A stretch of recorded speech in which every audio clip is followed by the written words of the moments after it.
तारीख थी 1 मार्च 2026। रात के करीब 11 बजे रोटा थाने की पुलिस अपनी रूटीन नाइट पेट्रोलिंग पर निकली हुई थी। सब कुछ बिल्कुल नॉर्मल लग रहा था, लेकिन तभी सड़क किनारे उन्हें एक लावारिस बाइक दिखती है और जमीन पर कुछ खून जैसे धब्बे। बस यहीं से शुरू होती है एक ऐसी मिस्ट्री जो देखने में एक्सीडेंट लगती है, लेकिन अंदर से पूरी तरह प्लान्ड मर्डर निकलती है। पुलिस उन धब्बों को फॉलो करते हुए झाड़ियों तक पहुंचती है और वहां जो दिखता है उसे देखकर सब सन्न रह जाते हैं। एक शख्स की लाश, सर पर गहरी चोट और खून इतना बह चुका था कि उसकी मौके पर ही मौत हो चुकी थी। पहली नजर में मामला एक्सीडेंट जैसा लगता है, लेकिन कुछ तो गड़बड़ थी। कुछ ऐसा जो साफ नजर नहीं आ रहा था, मगर मौजूद था। जैसे जैसे पुलिस इस केस की तह तक जाने लगती है, वैसे वैसे हर एक परत एक नया शॉक देती है। सवाल उठते हैं, ये आदमी कौन था, यहां कैसे पहुंचा, और सबसे बड़ा सवाल, इसे मारा किसने। इस कहानी की असली शुरुआत होती है बिहार के किशनगंज जिले के एक छोटे से गांव भागपुनास से, जहां एहसान नाम का एक सीधा सादा लड़का अपने परिवार के साथ रहता था। उसके पिता साबिर आलम एक छोटे किसान जो धान और झूठ की खेती करके किसी तरह अपने परिवार का गुजारा चलाते थे। घर की हालत बहुत ज्यादा अच्छी नहीं थी, लेकिन इज्जत और सुकून भरपूर था। एहसान 3 भाइयों में सबसे बड़ा था, जिम्मेदार, समझदार और अपने परिवार के लिए पूरी तरह डेडिकेटेड। उसने सिर्फ 10वीं तक पढ़ाई की और उसके बाद कम उम्र में ही काम संभाल लिया ताकि घर की हालत सुधर सके। गांव में हर कोई उसे एक सीधा और नेक दिल इंसान मानता था, जो किसी से ऊंची आवाज में बात तक नहीं करता था। दिन भर खेतों में मेहनत करना, बूढ़े माँ बाप का ख्याल रखना और अपने छोटे भाई बहनों के लिए सपने देखना, यही उसकी जिंदगी थी। वक्त धीरे धीरे गुजरता है और अब उसके परिवार को लगता है कि एहसान की शादी कर देनी चाहिए ताकि उसकी जिंदगी सेटल हो सके। तभी रिश्ता आता है पूर्णिया जिले के गोमोनी गांव से, समरीन ताज का।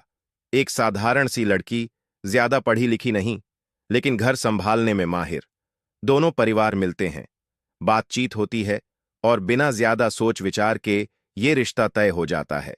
करीब 2 साल पहले पूरे रीति रिवाज के साथ दोनों का निकाह हो जाता है और समरीन एहसान के घर आ जाती है।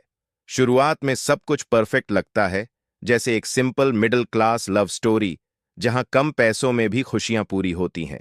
शादी के शुरुआती कुछ दिन सब कुछ बिल्कुल परफेक्ट था। दोनों एक दूसरे को समझने की कोशिश करते, साथ वक्त बिताते, छोटी छोटी खुशियों में ही अपनी दुनिया बसाते। ऐसा लग रहा था जैसे जिंदगी धीरे धीरे सही रास्ते पर आ रही है। लेकिन शादी के करीब 3 महीने बाद एक दिन एहसान समरीन के सामने एक ऐसी बात रखता है जो उनकी जिंदगी का पूरा डायरेक्शन बदलने वाली थी।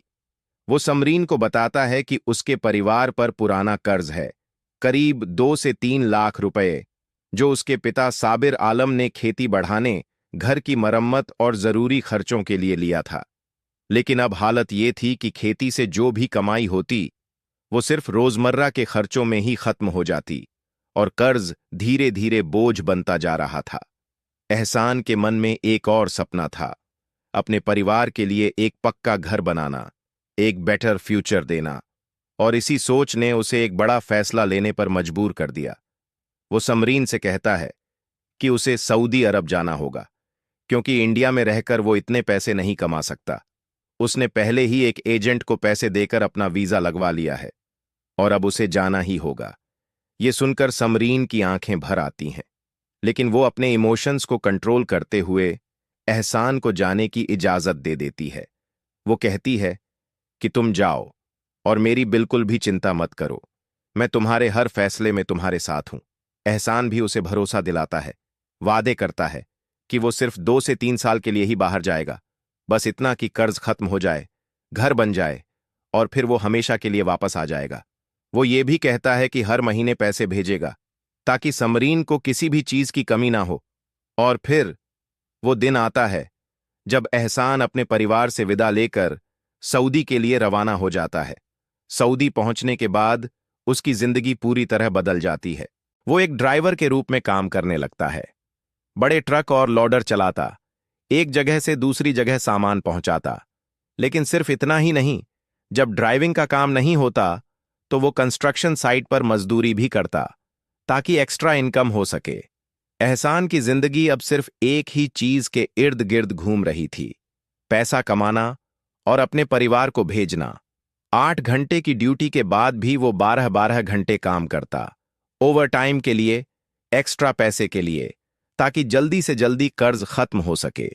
वो खुद पर बहुत कम खर्च करता, एक छोटे से कमरे में बाकी मजदूरों के साथ रहता, खुद खाना बनाता, हर छोटी बड़ी जरूरत को सैक्रिफाइस करता, सिर्फ इसलिए ताकि घर पर पैसा भेज सके।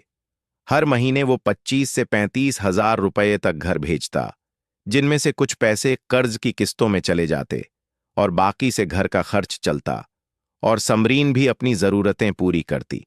इस तरह धीरे धीरे वक्त गुजरता है और देखते ही देखते 1 साल बीत जाता है। एक दिन फोन पर बात करते हुए एहसान की आवाज थोड़ी बदल जाती है। वो कहता है कि अब 1 साल हो गया है, मुझे घर की बहुत याद आ रही है, तुम्हारी भी। मैं सोच रहा हूं कुछ दिनों के लिए वापस आ जाऊं। उसकी आवाज में छुपी लॉन्गिंग साफ महसूस हो रही थी। समरीन ये सुनकर खुश तो होती है, लेकिन अगले ही पल वो प्रैक्टिकल हो जाती है। वो एहसान को समझाती है कि अगर वो अभी आएगा तो फ्लाइट और बाकी खर्चों में काफी पैसे लग जाएंगे, जो इस वक्त अफोर्ड करना मुश्किल है। इसलिए बेहतर होगा कि वो अभी वहीं रहे, 2 से 3 साल में पूरा कर्ज खत्म करे और फिर हमेशा के लिए वापस आए। एहसान कुछ पल के लिए चुप रहता है, फिर उसकी बात मान लेता है। वो अपने दिल को समझाता है और वापस अपने काम में लग जाता है।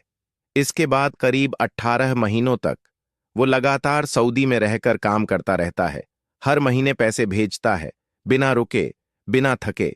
लेकिन उसे ये नहीं पता था कि जिस सपने के लिए वो इतनी मेहनत कर रहा है, उसी सपने के पीछे एक ऐसा धोखा छुपा है जो उसकी पूरी जिंदगी खत्म कर देगा।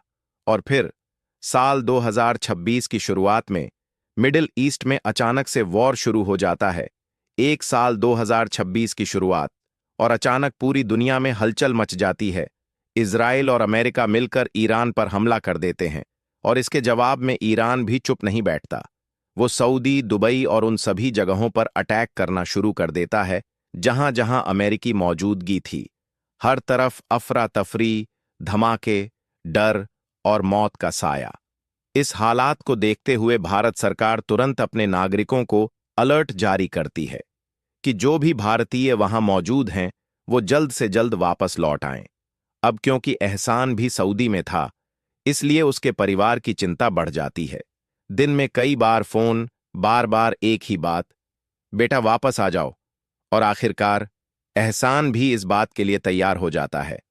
वो समरीन से फोन पर कहता है, इस बार ईद हम सब साथ में मनाएंगे। असल में ये उसका पहले से ही प्लान था।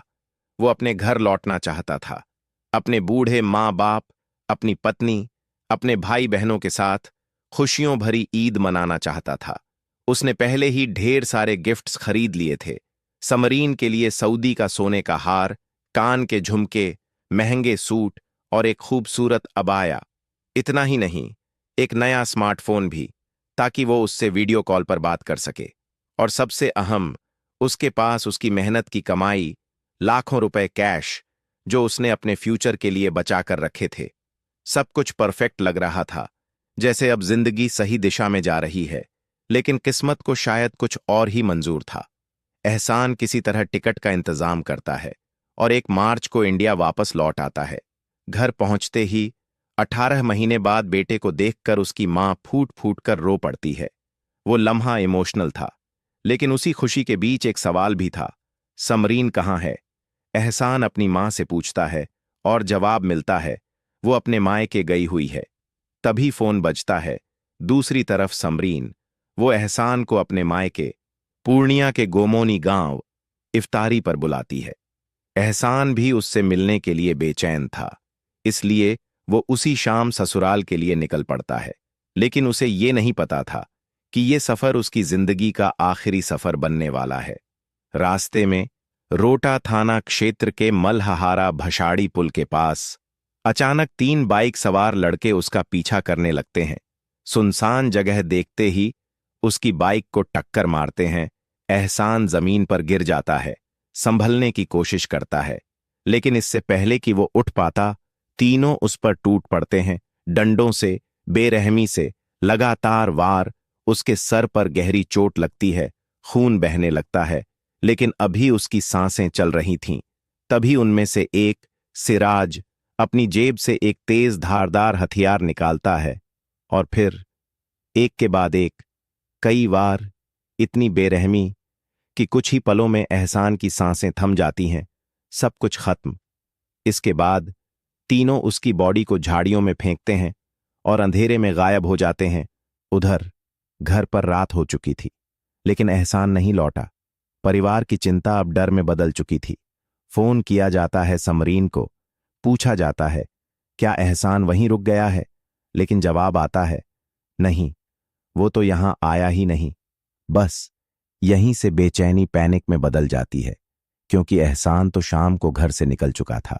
परिवार तुरंत पुलिस स्टेशन पहुंचता है और उसकी मिसिंग रिपोर्ट दर्ज कराई जाती है, और उसी रात करीब 11 बजे रोटा थाने की पुलिस पेट्रोलिंग पर निकलती है। सड़क किनारे एक लावारिस बाइक और कुछ खून के धब्बे। पुलिस उन्हें फॉलो करती है और झाड़ियों के पास पहुंचती है, जहां एक लाश पड़ी होती है, सर पर गहरी चोट, खून से लथपथ।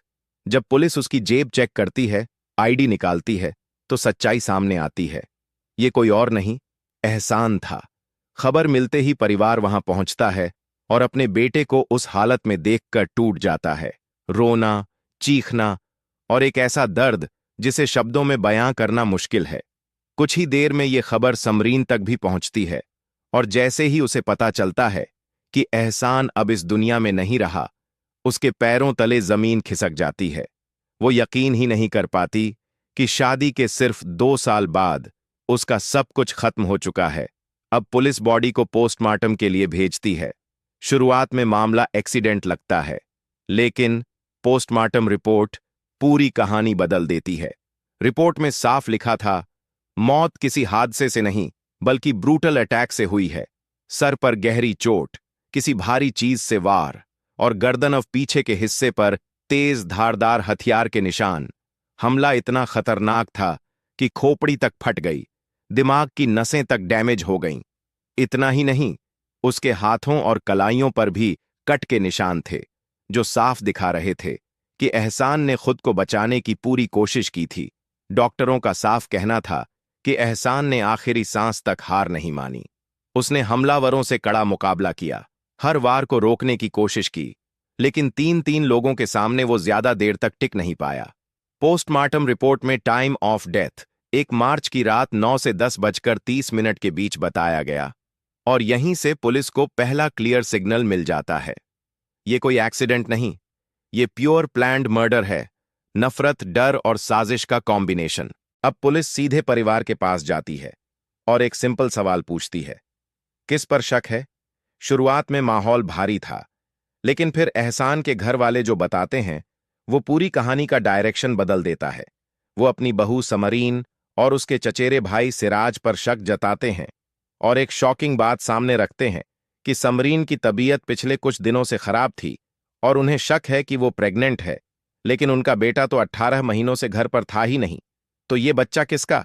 बस यहीं पुलिस के दिमाग में पूरा गेम चेंज हो जाता है। पुलिस तुरंत टेक्निकल इन्वेस्टिगेशन शुरू करती है। सबसे पहले कॉल डिटेल रिकॉर्ड निकलवाया जाता है, और जो सामने आता है वो किसी भी रिश्ते को शर्मसार करने के लिए काफी था। समरीन और सिराज रोज घंटों घंटों फोन पर बात करते थे, लगातार संपर्क में थे। यानी जिस पर एहसान ने भरोसा किया, जिसके लिए वो विदेश में खून पसीना बहा रहा था, वही उसे पीछे से धोखा दे रही थी। अब पुलिस बिना वक्त गंवाए समरीन को हिरासत में लेती है। महिला अधिकारियों की मौजूदगी में पूछताछ शुरू होती है। पहले वो सब कुछ नकार देती है, लेकिन जैसे ही प्रेगनेंसी का सवाल आता है, उसका कॉन्फिडेंस टूटने लगता है, चेहरा बदल जाता है, और पुलिस समझ जाती है कुछ तो बहुत बड़ा छुपाया जा रहा है। कानूनी प्रक्रिया के तहत मेडिकल टेस्ट कराया जाता है, पहले यूरिन टेस्ट, फिर अल्ट्रासाउंड, और रिपोर्ट में जो आता है वो इस केस का सबसे बड़ा टर्निंग पॉइंट बनता है। समरीन करीब 2 महीने की प्रेग्नेंट थी। अब सारे फैक्ट्स एक लाइन में जुड़ने लगते हैं। एहसान 18 महीने से बाहर, समरीन प्रेग्नेंट, लगातार कॉल्स सिराज के साथ। अब सच्चाई ज्यादा देर तक छुप नहीं सकती थी। पुलिस फिर से सख्ती से पूछताछ करती है और इस बार समरीन टूट जाती है। वो कबूल करती है कि हां, उसी ने सिराज के साथ मिलकर एहसान की हत्या करवाई। असल कहानी अब सामने आती है। सिराज और समरीन का रिश्ता शादी से पहले से था। दोनों एक दूसरे से प्यार करते थे, लेकिन फैमिली में कजिन मैरिज अलाउड नहीं थी, इसलिए उन्होंने अपने रिश्ते को छुपा कर रखा। फिर अचानक एहसान का रिश्ता आया और परिवार ने उसकी शादी कर दी। लेकिन शादी के बाद भी रिश्ता खत्म नहीं हुआ। एहसान सऊदी चला गया और उनके लिए रास्ता पूरी तरह साफ हो गया। सिराज का आना जाना शुरू हो गया और क्योंकि वो रिश्ते में भाई था, इसलिए किसी को शक भी नहीं हुआ। धीरे धीरे ये रिश्ता फिजिकल हो गया और समरीन प्रेग्नेंट हो गई। अब प्रॉब्लम शुरू होती है।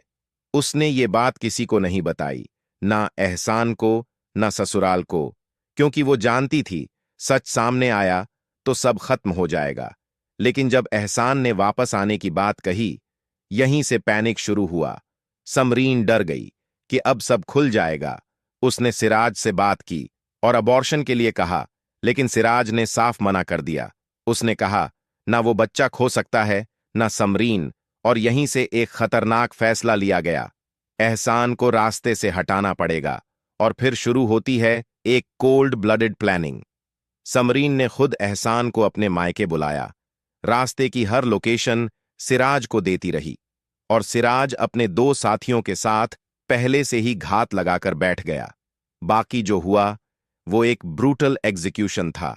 एक ऐसा मर्डर जिसमें प्यार नहीं, सिर्फ सेल्फिशनेस थी, ट्रस्ट नहीं, सिर्फ बिट्रेयल था। फिलहाल समरीन जेल में है और सिराज फरार, लेकिन ज्यादा समय तक नहीं, क्योंकि ऐसे केसेस में जस्टिस देर से आता है, लेकिन आता जरूर है। अब अगर इस पूरी कहानी को एनालाइज करें तो ये सिर्फ एक मर्डर केस नहीं है। ये ह्यूमन साइकोलॉजी का डार्क साइड है, जहां ग्रीड, फियर और फॉरबिडन रिलेशनशिप मिलकर इंसान को इतना अंधा बना देते हैं कि वो सही गलत की सारी सीमाएं पार कर देता है। मेरा पॉइंट ऑफ व्यू साफ है। एहसान ने ट्रस्ट किया, सैक्रिफाइस किया, अपने फैमिली और रिलेशनशिप के लिए खुद को झोंक दिया, लेकिन सामने वाले ने उस ट्रस्ट को वेपन बना दिया।